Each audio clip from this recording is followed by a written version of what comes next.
ప్రభు చరిత్రం 17వ వాల్యూమ్‌లోని 7077 page నుంచి చదవమన్నారు 6వ పేరా నుంచి.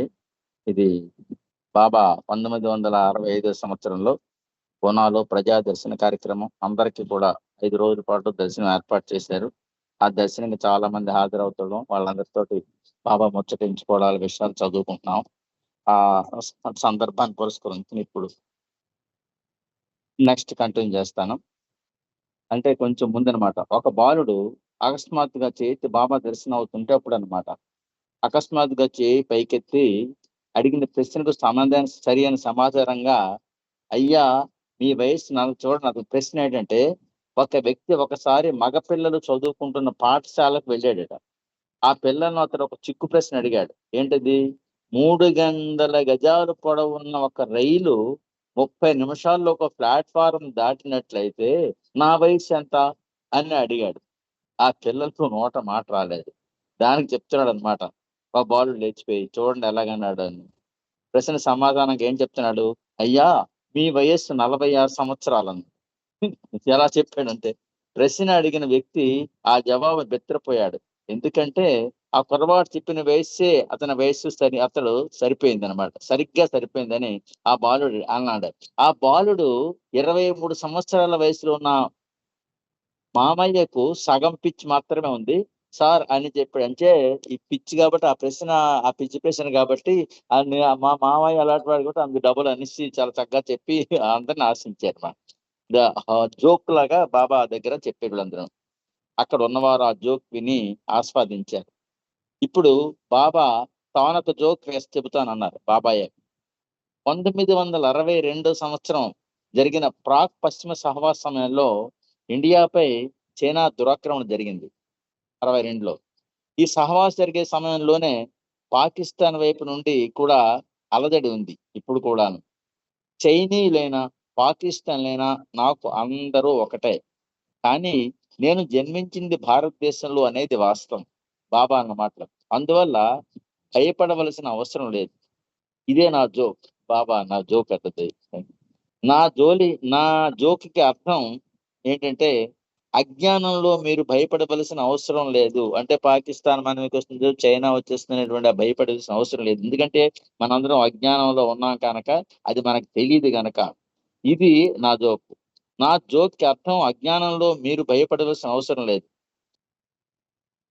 మీరు అనుభవించే ఈ బాధను నేను నాపైనే వేసుకొని అనుభవిస్తాను. ఒకవేళ ఒకటి జరిగితే అని బాబా చెప్తున్న విషయం.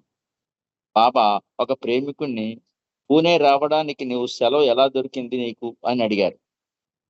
"నా సెలవు విషయం అంత తీవ్రమైన సమస్య కాదు బాబా" అని జవాబిచ్చాడు. వెంటనే బాబా చమత్కరిస్తూ, "ఈ ప్రపంచంలో ఏది తీవ్రమైన సమస్య కాదు. మీరు నన్ను నా నిజ స్థితిలో చూడలేకపోవడం ఒక్కటే తీవ్రమైన సమస్య." అంతే కదా! మనం అతని నిజ స్థితిలో చూడలేకపోవడం అన్నదే ఒకే ఒక్క సమస్య అది. అదే మనకు తీవ్రమైన సమస్య అన్నారు బాబా. 1963 సంవత్సరంలో బాబా గురుప్రసాద్‌లో ఉండగా ఒకరోజు బాబా ఎదుట పురుషులు మాత్రమే ఉన్నారు. బాబా యథాలాపంగా పూనా సెంటర్ వారిని, "మీరు ఎప్పుడైనా ఎవరితోనైనా లైంగిక సంబంధం పెట్టుకున్నారా?" అని అడిగారు బాబా. అక్కడ ఉన్న వివాహితులలో ఒక వ్యక్తి, "అవును బాబా, నా భార్యతో పెట్టుకున్నాను" అని చెప్పాడు. "మీరు ఎప్పుడైనా వివాహేతర సంబంధంలో లైంగిక సంపర్కం చేశారా?" అని బాబా మరొక ప్రశ్న వేశారు. వారిలో కొందరు తాము వివాహానికి ముందు అటువంటి సంపర్కం చేశామని బాబా ఎదుట ఒప్పుకున్నారు. బాబా అంతటితో ఆగకుండా గదిలో ఉన్న ప్రతి ఒక్కరిని అదే ప్రశ్నతో పరిశోధిస్తూనే ఉన్నారు. చివరికి ఒక వ్యక్తిని చూస్తూ, "నీ సంగతేమిటి? నువ్వు ఎప్పుడైనా నీ భార్యతో కాకుండా ఇతర స్త్రీలతో సంబంధం పెట్టుకున్నావా?" అని అడిగారు. బాబా అడిగిన ప్రశ్నకు ఆ వ్యక్తి భయపడుతూనే నవ్వాడు. చూడండి, బాబాకి సర్వాంతర్యామి, ఆయనకి తెలియనిదంటూ ఏమీ లేదు. అది రుజువు చేయడానికి అడుగు. ఇప్పుడు బాబా కావాలనే విషయం మారుస్తూ అదే వ్యక్తిని అతని జీవిత వ్యాపారం గురించి అడిగాడు. తెలిసిపోయింది కదా, బాబాకి తెలుసు అనే విషయం అర్థం చేసుకుని వాడు బాధపడిపోతున్నాడు. ఏం చెప్పలేకపోతున్నాడు, భయపడిపోయాడు. అప్పుడు బాబాయే వాడిని దాని నుంచి తప్పించడానికి మాటలు మార్చేశారు. "నీ వ్యాపారం ఇప్పుడు ఎలా సాగుతోంది?" చూడండి ప్రశ్న ఎలా మార్చారు. నీకు పొలం ఉంది కదూ అన్నది. అవును. ఉందా అని అడిగారు. చూడండి ఇంకా ఆ విషయం రాబట్టడం బాబా ఎలా చేస్తున్నారు. నీవు చాలా డబ్బు సంపాదిస్తున్నావు. అవునా? నీవు ఎంతమందిని నౌకరీలు పెట్టుకున్నావు? పొలం పనులు చేయడానికి ఎప్పుడైనా ఆడవాళ్ళను పనిలో పెట్టుకున్నావా? బాబా అడిగిన ప్రశ్నలు. చివరి ప్రశ్న విని ఆ వ్యక్తి తట్టుకోలేక బోరున విలపించాడు. బాబాకు సర్వం తెలిసినప్పుడు అర్థమైంది. తాను అక్షరజ్ఞానం లేని ఒక గ్రామీణ మహిళతో లైంగిక సంబంధం పెట్టుకున్న విషయం బాబాకు తెలుసునని భయపడ్డాడు. ఆ వ్యవహారంలో తాను ఆ స్త్రీ తప్ప మరెవ్వరూ లేరని, ఎవ్వరు తమను చూడలేదని, అయినప్పటికీ బాబాకు అంతా తెలుసునన్న పశ్చాత్తాపంతో ఆ వ్యక్తి విలపించాడు. సర్వజ్ఞుడు. ఆయనకు తెలియనిదంటే మనం ఈ మంచి చేసినా, చెడ్డ చేసినా అన్ని సర్వం ఆయనకు తెలుసు. అప్పుడు బాబా అతనితో, నేను ప్రతి ఒక్కరిలోనూ, ప్రతి విషయంలోనూ ఎరుకుతో అంతర్గతంగా అధివసించి ఉన్నప్పుడు నాకెవ్వరు ఏమీ తెలీదు అనే ప్రశ్న ఎలా తెలుస్తుంది? బాబా చెప్పేటువంటి. కానీ ఈరోజు నీవు నా ముందు ఈ విషయాన్ని ఒప్పుకున్నందుకు చాలా అదృష్టవంతుడి. ఎంతటి క్షమాగుణమైన బాబాకి ఎంతటి తప్పు చేసినా క్షమిస్తాడు అనడానికి ఇదే. నువ్వు అదృష్టవంతుడివి. ఈ విషయం మర్చిపో. ఇక ముందెన్నడూ ఇటువంటి పని చెయ్యకు అంటూ బాబా హెచ్చరించారు. ఈ దర్శన సమయాల్లో బాబా ప్రతిరోజు అందరికీ పూర్తి అందుబాటులో ఉన్నప్పటికీ ఆయన ఆరోగ్యం అంతంత మాత్రంగానే ఉండేది. బాబా ఆరోగ్యం బాగుండేది కాదు. ప్రతిరోజు ఉదయం, మధ్యాహ్నం తన గది నుండి బయటికి వచ్చే ముందు బాబా చాలా బలహీనంగా ఉండేవారు. ఒళ్ళంతా మర్దన చేయించుకునేందుకు బావుని పిలిచేవారు. దర్శనం ఇచ్చే రోజు ఉదయం బాబా మరీ బలహీనంగా ఉన్నారు. బాబుని ఉద్దేశించి, బాబా ఈరోజు ఉదయం నేను దర్శనం వేదికపైకి వెళ్ళగలనా? పాపం దర్శనం చేయడానికి చాలా బాధపడిపోతున్నాడు అని అడిగారు. తరచూ టైం ఎంతయింది అని అడిగేవారు. బాబా లేచి నిలబడడానికి ప్రయత్నించారు. కానీ కాళ్ళు బాగా వణికిపోతుండడంతో బాబా బాబుని బెడ్ పైన పరుండబెట్టాడు. నా కాళ్ళు నిలబడలేక వణికిపోతున్నాయట. అంచేత మళ్ళా బెడ్ మీదకి పరుండబెట్టాడు. వేదికపైకి నేను వెళ్ళడం ఎలా సాధ్యపడుతుంది? నేను వెళ్ళలేకపోతే నా ప్రేమికులు ఏమనుకుంటారు? అని బాబా బావుని అడిగాడు. బావు బాబా కాళ్ళను కొంచెం సేపు మర్దన చేశాడు. 5 నిమిషాల తర్వాత బాబా సంజ్ఞ చేసి, నిలబడటానికి నన్ను మరోసారి ప్రయత్నించి చూడు అంటూ లేచి నిలబడ్డారు. కాళ్ళు వణకడం ఇంకా అలాగే ఉంది. నిలదొక్కుకోలేకపోయారు. పక్క మీద తిరిగి పడుకోవలసి వచ్చింది. చూడండి బాబా పరిస్థితి. దర్శన కార్యక్రమం చాలా మంది వచ్చున్నారు. స్టేజ్ మీదకి వెళ్ళాలి. కానీ పరిస్థితి అలాగుంది. 3, 4 సార్లు బాబా లేచి నిలబడడానికి ప్రయత్నించారు. కానీ ఒంట్లో శక్తి చాలక నిలబడలేకపోయారు. చివరికి బాబా తన చేతుల్ని పట్టుకోమని బావుకు సంజ్ఞ చేసి, అతనిని ఆసరాగా చేసుకొని మెల్లగా లేచి నిలబడి కొన్ని అడుగులు వేయసాగారు. ఏమిటి నా ఈ దుస్థితి బాబా అంటూ చాలా నిట్టూర్చారు. నా ప్రేమికులు నన్ను కలవడానికి వచ్చారు. నేను చూస్తే సరిగ్గా నడవలేకపోతున్నాను. వాళ్ళు ఏమనుకుంటారు? ఎంత నిస్సహాయంగా అయిపోయాను నేను. చూడండి బాబా అనుకుంటా. ఎంత నిస్సహాయంగా అయిపోయాను నేను. కానీ చూడండి గమ్మత్తు. ఆ గది గుమ్మం దాటి బయటికి వెళ్ళగానే బాబాలో చెప్పుకోదగ్గ పరిణామం చోటు చేసుకుంది. ఆయన తనకేమీ జరగలేదన్నట్లుగా మామూలుగా ఎప్పటిలాగానే నడిచేస్తున్నారు. చూసారా? ఆయన ముఖంలో అలసట, బాధ యొక్క ఛాయలు మటుమాయమయ్యాయి.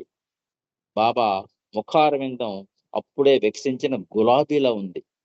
బాబా బడిబడిగా అడుగులు వేసుకుంటూ వేదికను సమీపించేసరికి ప్రేమికులు అవతార్ మెహర్ బాబాకి జై అంటూ జై జయధ్వానాలు చేశారు. 3 నిమిషాల క్రితం బాబా ఎంత బాధలో ఉన్నారు, కనీసం లేచి నిలబడలేక ఎంత అవస్థత పడ్డారో అక్కడున్న ప్రేమికులకు ఏమీ తెలియదు. చూడండి బాబా ఎంత బాధపడుతున్న విషయం వీళ్ళకి తెలియదు. వీళ్ళ ఉత్సాహంగా బాగా ఆరోగ్యంగా ఉన్నారు. బాబా చెప్తా ఉన్నారు. వీళ్ళే ఇలాగంటున్నారని ఆ మండలి వాళ్ళని వీళ్ళందరూ నిలిచుండేవారు. చూడండి బాబా పరిస్థితి అలాగుంటుంది. మే 3వ తేదీ ఉదయం 7:30 బాబా గురుప్రసాద్ హాల్లో పక్క గదిలోకి వెళ్లారు. ఆ దర్శనం ఆ రోజు తర్వాత అన్నమాట. అప్పటికే అక్కడ చాలా మంది ప్రేమికులు ఉన్నారు. డెహ్రాడూన్ సెంటర్కి చెందిన మహిళలు కొద్ది నిమిషాలు ప్రైవేట్ ఇంటర్వ్యూ ఇవ్వమని కిషన్ సింగ్ బాబాని అర్థించాడు. బాబా నిరాకరిస్తూ కిషన్ సింగ్తో సరదాగా, నీవు మళ్ళీ అడిగితే నేను నిన్ను ఇక్కడ నుండి గెంటేస్తాను. ప్రైవేట్ ఇంటర్వ్యూలు ఇవ్వడంలో నాకు కలిగే బాధ, ఇబ్బందుల గురించి నీవేం పట్టించుకోవా అనే కిషన్ సింగ్తో అన్నారు. అంటే హాస్యంగా అన్నారు అనుకోండి. హాల్ నుండి బయలుదేరిన బాబా ఉదయం 8:25 వేదికపైకి వచ్చారు. మరుసటి రోజు ఉదయం జనం ఆనందంతో బాబాకు జై కొట్టారు. షిండే ఆయనకు పూలమాల వేశాడు. మధుసూదన్ ఒక భజన గీతం పాడాడు. దాని తర్వాత మల్లికార్జునరావు పరవర్తిగా ప్రార్థన చేశాడు. అదే ప్రార్థనను తెలుగులో చింత సర్వారావు గేయ రూపంలో పాడాడు. బాబా ఇచ్చిన సందేశాన్ని ఈరి చదివి వినిపించారు. బాబా ఇచ్చిన సందేశం: మీరు నాతో ఉన్న ఈ సమయంలో మీ మేధస్సును, అంటే మనస్సును పనిచి కలిగించేలా సందేశాలను ఇవ్వాలనుకోవటం లేదు. మీ మనస్సులను నిద్రపుచ్చి మీ హృదయాలను నా ప్రేమలో జాగృతం చేయాలని నేను కోరుకుంటున్నాను. నేను ఇప్పటి వరకు ఎన్నో సందేశాలను ఇచ్చాను, మీరు విన్నారు. నేను మీకు ఏది ఇవ్వాలో అది సందేశాల ద్వారా కాదు, మీరు నాకు అర్పించిన పరిపూర్ణ శరణాగతికి చెందిన మౌనంలో ఎప్పుడూ మౌనంగా ప్రసరించే నా ప్రేమ మీ ఎదలోకి ప్రవహిస్తుంది. మరొకసారి చదువుతాను చూడండి. నేను మీకు ఏది ఇవ్వాలో అది సందేశాల ద్వారా కాదు, మీరు నాకు అర్పించిన పరిపూర్ణ శరణాగతికి చెందిన మౌనంలో ఎప్పుడూ మౌనంగా ప్రసరించే నా ప్రేమ, ఆ మౌనంగా ప్రసరించే నా ప్రేమ మీ ఎదలోకి ప్రవహిస్తుంది. ఆ విధంగా మనం చేసిన ప్రయత్నించండి. మన పరిపూర్ణమైనటువంటి శరణాగతితో ఆయన మీద ఉన్నప్పుడు మీలో ప్రవహించిన ఆ ప్రేమను ఎల్లవేళలా పదిలపరుచుకోండి. నన్ను కోరే నా వారితో మీరు ఆ ప్రేమను పంచుకోండి. నన్ను కోరే నా వారితో అంటే బాబా ప్రేమికులందరితో కలిసి మనం ఆ ప్రేమను పంచుకోవాలి. నిశ్శబ్దాన్ని ఛేదించుకొని నా ప్రేమ సందేశం మీ హృదయాలలో మాట్లాడడం మొదలు పెడితే, నిశ్శబ్దాన్ని ఛేదించుకొని నా ప్రేమ సందేశం మీ హృదయాలలో మాట్లాడడం మొదలు పెడితే, అది నిజంగా నేనెవరో మీకు తెలియపరుస్తుంది. మనకి ఆయన యొక్క స్థితి అవతార పురుషుడిగా తెలుసుకోవాలంటే ఆ ప్రేమ సందేశం, మౌనంలో ఇచ్చే ప్రేమ సందేశం ఉందన్నమాట. అదే మీరు చాలా కాలంగా ఎదురు చూస్తున్న నా నిజమైన సందేశం అని మీరు గుర్తిస్తారు. బాబా చెప్పింది మన హృదయాల్లో ఆయన మేలుకొలుపునిచ్చి ఆయన సందేశాన్ని తెలియజేస్తాడు. తర్వాత బాబా ఈరిచ్చి భరూచాల ఆసరాతో లేచి నిలబడి చేయి ఊపారు. బాబా లేచి నిలబడగానే అక్కడున్న అందరూ కూడా లేచి నిలబడ్డారు. బాబా వారిని నిలబడవద్దని సూచించారు. బాగా వెనుక వరుసలో ఉన్న ప్రేమికులను కనిపించాలనేది బాబా ఉద్దేశం కనుక ఆయన లేచి నిలబడ్డారు. ముందు వరుసలో ఉన్న వారందరూ లేచి నిలబడితే ఇక వెనుకనున్న వాళ్ళకి బాబా ఎలా చూడగలరు? ఈరిచ్చిలా ప్రకటించాడు: ఇప్పటికే దర్శించుకున్న వారు మళ్ళీ దర్శనానికి రాకూడదు. ఆయన పరిస్థితి తెలుసు కనుక చెప్పాడు ఆయన. ఈ రోజు సాయంత్రం 7 గంటలకు పూనా సెంటర్లో బుర్రకథ కార్యక్రమం ఉంటుంది. ప్రతి సోమవారం సాయంత్రం పూనా సెంటర్లో సమావేశం ఉంటుంది. ప్రతి సోమవారం అనమాట. ఈ రోజు ఆంధ్ర ప్రేమికులకు దర్శనం ఇచ్చే రోజు. అయితే పూనా నుండి బయలుదేరి వెళ్ళిపోయేవారు కూడా ఈ రోజు బాబాని దర్శనం చేసుకోవచ్చు. వాళ్ళు వెళ్ళిపోతారు కదా, వాళ్ళ లాస్ట్ దర్శనం అనమాట. ఉదయం 9 గంటలకు దర్శనం ప్రారంభమైంది. చాలా మంది కొత్త వారు వచ్చారు. మొదటిసారిగా బాబాను దర్శించుకునే వారిలో కలిగిన అనుభూతుల్లో కాకినాడ నుండి వచ్చిన పివిఎల్ నరసింహం అనే ప్రేమికుని అనుభవం విలక్షణంగా ఉంది. ఆ రోజు ఉదయం వేదిక మీదకు అడుగు పెట్టగానే తనకు బాబా ఎలా కనిపించారో నరసింహం ఇలా వర్ణించాడు. బాబా చూడగానే అతనికి మొట్టమొదటిసారి బాబా ఎలా కనిపించారో చెప్తున్నాడు. బాబా దేహం యొక్క పారదర్శకమైన బంగారు చేయగల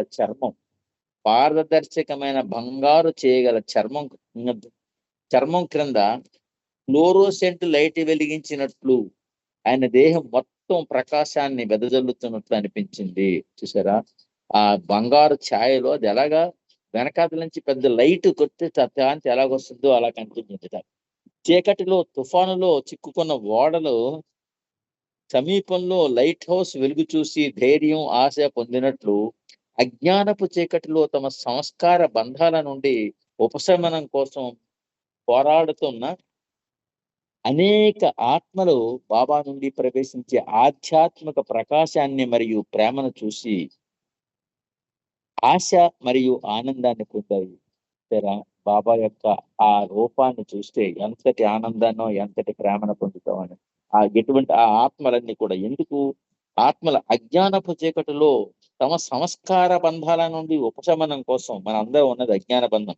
మన సంస్కారాల నుండి ఉపశమనం కోసం పోరాడుతున్న అనేక ఆత్మలు బాబా నుండి ప్రవేశించే ఆధ్యాత్మిక ప్రకాశాన్ని మరియు ప్రేమను చూసి ఆశ మరియు ఆనందాన్ని పొందాయి. అటువంటి అదృష్టవంతులు అప్పుడు దర్శనం చేసుకున్న వాళ్ళందరూ కూడా. నరసింహం స్వతహాగా అతి జాగ్రత్త మనిషి. మెహర్ బాబా తాను ప్రకటించినట్లుగా దివ్యత్వాన్ని కలిగి ఉన్నట్లయితే నేను బాబాను దర్శించే ఆ క్షణాన బాబా నా వైపు దృష్టి పెట్టి చూడాలి అని అనుకున్నాడు. బాబా ఎవరి మనసులో ఏమనుకుంటుందో ఆయన సర్వం తెలుసు కదా, అతను అలా అనుకున్నాడు. ఈ సంఘటనను ఇలా వివరించాడు. అలా వడచం అనుకున్నాడు. అప్పుడు ఏం జరిగిందో బాబా చెప్తున్నాడు అతను మనకి. నేను అలా అనుకున్నానో లేదో బాబా వెంటనే తలెత్తి నా వైపు పూర్తి దృష్టి పెట్టి ఒక్క క్షణం తదేకంగా చూశారు.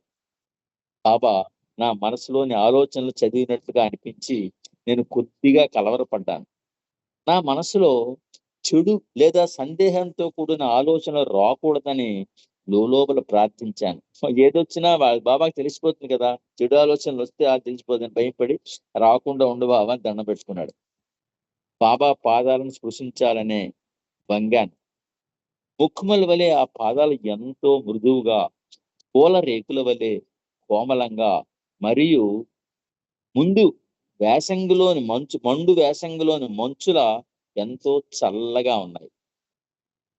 చిన్న డైనమో అంటే జనరేటర్ హ్యాండిల్స్ ను పట్టుకున్నట్లు ఆ పాత స్పర్శ నాలో పులకింతన కలగజేసింది. ఇసుక, దూది వంటి మెత్తటి ఉపరితలంపై పడిన బంతి పడితే అది పైకి ఎగరకుండా దానిలోనే ఉండిపోతుంది. మరి ఇసుకలో వేస్తే పోతుంది. అదే విధంగా మనం ఆయన పాదాలపై ఉండే సంస్కారాన్ని స్వీకరించడానికి, ఆయన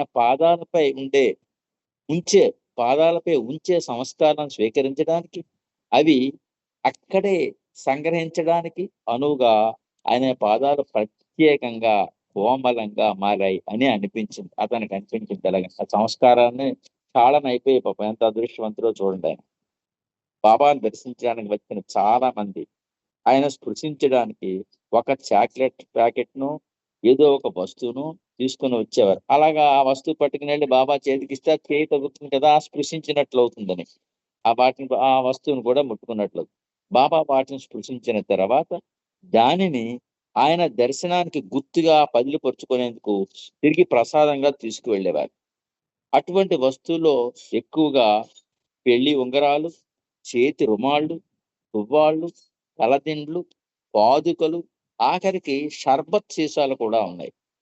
అలా తీసుకొచ్చిన ప్రతి వస్తువును స్పృశించడం అనే ప్రక్రియ బాబాను ఏమాత్రం ఇబ్బంది పెట్టలేదు.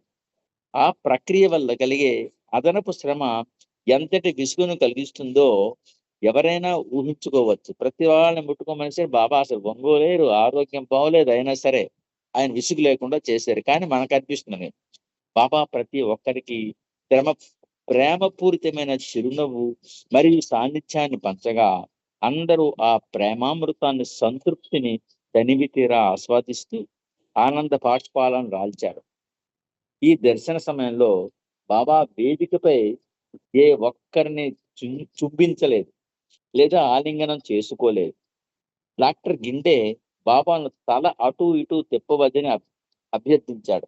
బాబా దర్శనం ఇచ్చినప్పుడు తల అసలు తిప్పొద్దు, అవి నిజంగా స్పాండిలైటిస్ ఒకటి కాదు, అన్ని రకాల బాధలు ఉన్నాయండి అంచేత ఆ డాక్టర్ చెప్పేది. కానీ బాబా అదే పనిగా తలను అటు ఇటు కదుపుతూనే ఉన్నారు. అన్ని వైపులా ఉన్న ప్రేమికులపై దృష్టిని సారిస్తూ తలను తిప్పుతూనే ఉన్నారు. దర్శనం హడావిడిలో తల్లి బిడ్డను మరిచిపోవడం వల్ల దాదాపు ప్రతిరోజు తప్పిపోయి ఏడుస్తున్న పిల్లలను మైక్ వద్దకు తీసుకువచ్చారు. రోజు 5 రోజులు కదా ఈ కార్యక్రమం. ప్రతిరోజు ఏడుస్తూ ఆ పిల్లల్ని అక్కడ వచ్చి అలా వేదికపై నుండి వినపడిన ప్రకటనను విని తప్పిపోయిన ఆ బిడ్డ తన బిడ్డే అని తెలుసుకునేందుకు ఆ తల్లికి చాలా సమయం పట్టేది. అంటే బాబా పనిలో అందరూ మునిగిపోయి పిల్లల్ని కూడా పట్టించుకోకుండా బాబా చేయిపోయారన్నమాట. చేత ఆ పిల్లలు వెతుక్కొనేసరికి అప్పుడు అనౌన్స్ చేసరికి అప్పుడు జాగ్రత్త పడేవారు.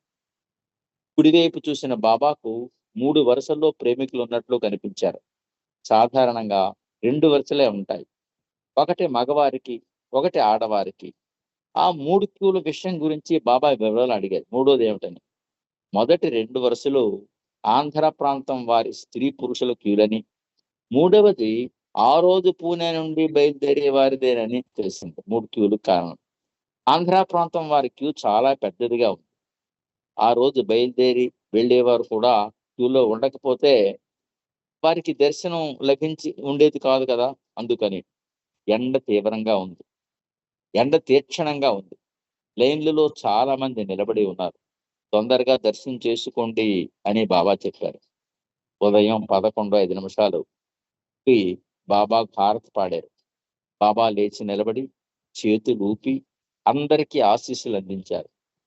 ఈరిచ్చి పోషంగ్ బరూచా మొదల బాబాను ఎప్పటి మాదిరిగానే చక్రాల కుర్చీలో కూర్చోపెట్టి లోపలికి తీసుకుని వెళ్ళాడు. మధ్యాహ్నం 3:40 బాబా మళ్ళీ పక్క గదిలోకి వెళ్ళారు. హమీర్పూర్ నుండి వచ్చిన వారు బాబా దర్శనం కోసం ఆతృతగా ఉన్నారని ఒకరు బాబాకు చెప్పారు. ఎందుకంటే దర్శనం కోసం ఇంకా 3 రోజులే మిగిలి ఉన్నాయి. వేలాది మంది ఇంకా బాబా దర్శనం చేసుకోవలసి ఉంది. ఆంధ్రప్రదేశ్ ఆర్థిక మంత్రి ఎం చెన్నారెడ్డి, అతని కుటుంబ సభ్యులు బాబా దర్శనానికి వచ్చారు. బాబా అతనితో ఇలా వ్యాఖ్యానించారు. ప్రస్తుతం ఇండియా పాకిస్తాన్ల మధ్య ఘర్షణలు తలెత్తి ఉన్నాయి. నేను ఇండియాలో జన్మించినందువలన ఈ దేశం ధన్యమైంది. ఆందోళన చెందవలసిన అవసరం లేదు అని బాబా చెప్పాడు. చైనా కారణంగా తలెత్తిన పరిస్థితి కూడా ఏమీ బాగాలేదు బాబా అని మంత్రి బాబాతో అన్నాడు.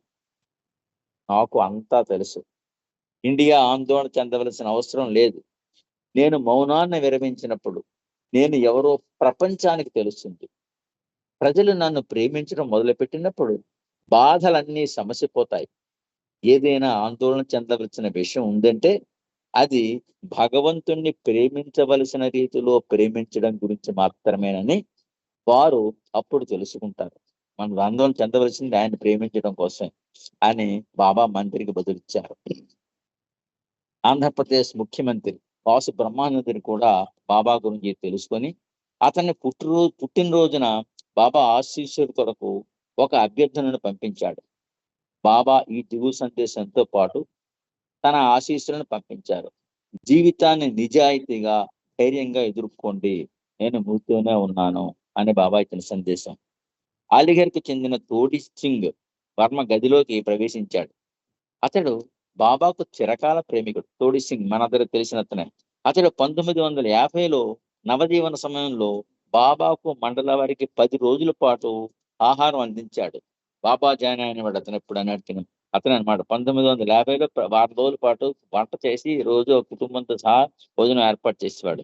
అతడు సంపన్న వ్యాపారవేత్త వలే కాకుండా ప్రస్తుతం ఒక మస్తులా కనిపిస్తున్నాడు. మస్తు అయిపోయాడు ఆఖరికి అతను. ఇరాన్ నుండి చాలండి, ఇవాళకి అయిపోయింది, సమయం అయిపోయింది, ఆపుదాం. మళ్ళీ రేపటి రోజు మిగతా చదువుకుందాం. అవతార్ మెహర్ బాబా కి జై. జై Baba sir, thank you very much. Baba నాకు అవకాశం ఇచ్చిన బాబా. జై బాబా, జై బాబా, జై బాబా. చక్కటి విషయాలు చెప్పారు. జై బాబా సార్, జై బాబా. ధన్యవాదాలు. ఆర్తి అవతార్ మెహర్ బాబా కి జై. Oh, glorious eternal ancient one, your face is